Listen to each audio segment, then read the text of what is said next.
Bonjour à tous, c'est Pierre pour la chaîne de la baleine, bienvenue dans l'émission du 19 novembre. Aujourd'hui on va parler du rôle de CZ dans la chute de FTX, de Trust Wallet, de Solana et bien d'autres. Si vous ne voulez pas rater les infos sur le marché, je vous conseille de follow et d'activer la cloche. A de suite. Mais avant de s'attaquer à l'actualité, on commence par le traditionnel point de marché. Vous voyez en face de vous la progression sur la semaine de l'ensemble du marché des crypto-monnaies. On voit que Trust Wallet a bien performé, Chiliz, Tron, OKB, MV. Par contre, Casper, FTT, Solana, NIR, Mana font partie des pires performances de la semaine.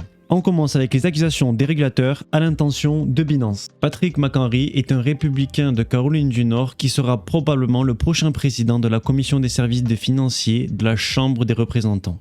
Pour lui, la première étape sera de faire appel lors d'une audience pendant le prochain congrès. Car, selon lui, la faillite de FTX met en avant des besoins clairs, notamment la réglementation des stablecoins, des cryptos et des échangeurs. Pour lui, il est urgent, voire prioritaire, une législation supplémentaire sur la définition des actifs numériques et la réglementation des échanges centralisés. Selon la vision de ce sénateur, il est important, voire primordial, de définir qu'est-ce qu'un actif numérique pour pouvoir le réglementer. Dans cet article, on apprend qu'une commission parlementaire britannique a demandé des détails sur l'affaire de FTX à Binance. Binance s'est défendue en disant qu'elle n'avait rien à voir dans la chute de la société, que la société s'est sabordée elle-même en ne respectant pas une bonne gestion du risque, tout en essayant de minimiser l'impact des tweets de CZ sur l'événement. Comme vous l'avez sûrement remarqué, l'écosystème de Solana s'est complètement fait défoncer depuis la nouvelle de FTX. Nous pouvons dire que c'est un événement de contagion, mais savez-vous à quoi cela est dû ? Concrètement, Alameda Research, la branche investissement de FTX, détenait plus de 50 millions de tokens Solana, soit plus de 10% de l'offre en circulation. Ce qui implique que si FTX ou Alameda Research serait déclaré en faillite, l'écosystème de Solana en serait fortement impacté. C'est ce que nous sommes en train de voir actuellement.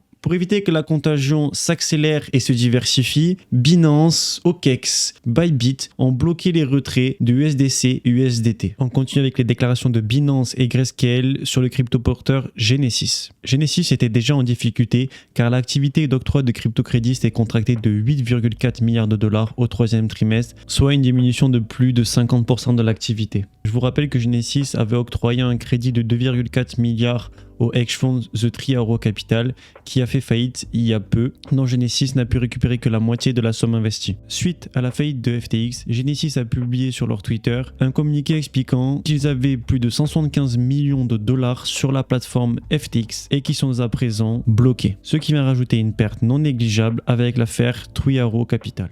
Et on continue avec le Salvador et son président qui continuent leur stratégie de racheter du Bitcoin. Je vous rappelle que Salvador a été le premier pays à donner cours légal au Bitcoin, une décision qui s'est produite en septembre 2021, quelques mois avant que le Bitcoin atteigne son ATH, soit les 69 000 $. Depuis cette date, la crypto-monnaie n'a fait que chuter et perdre plus de 75 à 80% de sa valeur. Le président a d'ailleurs rassuré son peuple sur le fait qu'il ne tradait pas et ne détenait aucun actif sur FTX. Malgré ses pertes non négligeables, Nayib Bukele continue sa stratégie d'investissement dans le Bitcoin. Il a déclaré qu'à partir de vendredi, chaque jour, il achèterait un Bitcoin.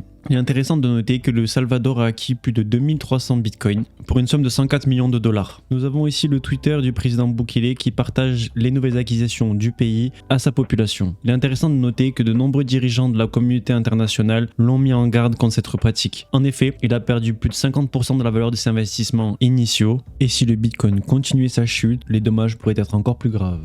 Sans transition maintenant, on reste encore dans la gestion des crypto-monnaies avec l'État, mais cette fois-ci avec une autre approche. Je vous rappelle, la loi MiCA en Europe vise à protéger les consommateurs de toutes les dérives des marchés des crypto-actifs. C'est pour cela que selon CoinDesk, les crypto-monnaies anonymes seraient interdits en Europe. Les privacy coins ou monnaies privées comme le Monero, le Zcash ou encore le Dash risquent d'être interdits en Europe. La régulation européenne veut s'attaquer aux entreprises et aux institutions bancaires pour qu'elles ne puissent plus accepter ou distribuer ce type de cryptoactifs favorisant l'anonymat des transferts, d'achats ou tout simplement de personnes. Encore une fois, ils prennent la sécurité de l'utilisateur et le blanchiment d'argent, mais je pense personnellement que c'est plutôt en lien avec l'arrivée des CBDC en Europe. Nous allons maintenant revenir sur le succès de Trust Wallet. Comment se fait-il que ce token a pris plus du double de sa valeur alors que tout le reste du marché s'est effondré? Concrètement, la raison est simple, le manque de confiance des utilisateurs auprès des échangeurs crypto, la volonté de vouloir récupérer et d'être le seul détenteur de ces crypto-monnaies et donc de ces clés privées via le biais de hardware wallet tels que Ledger ou autres, Trust Wallet est une alternative gratuite, bien sûr numérique et non physique, à toutes ces questions. Trust Wallet est interchain, il permet de communiquer avec toutes les blockchains qui existent et surtout, ce qui pourrait être à l'origine de cette explosion, le 14 novembre, c'est-à-dire il y a 5 jours, la nouvelle version sur Google Chrome et Opera est enfin prête. Comme vous en doutez, suite à l'affaire de FTX, cette nouvelle tombe parfaitement et permet à Trust Wallet de voir son prix exploser, profitant des conjonctures économiques actuelles. Allez, on termine cette vidéo sur une touche sympathique. Sony qui est en train de développer des NFT dans ses prochains jeux, c'est peut-être le signe d'une adoption massive. Personnellement, je trouve que la technologie de la blockchain s'adapte très bien à la GameFi et à l'univers des jeux vidéo. Il serait donc très intéressant de voir un acteur mainstream comme PlayStation et Sony distribuer des NFT dans leurs jeux.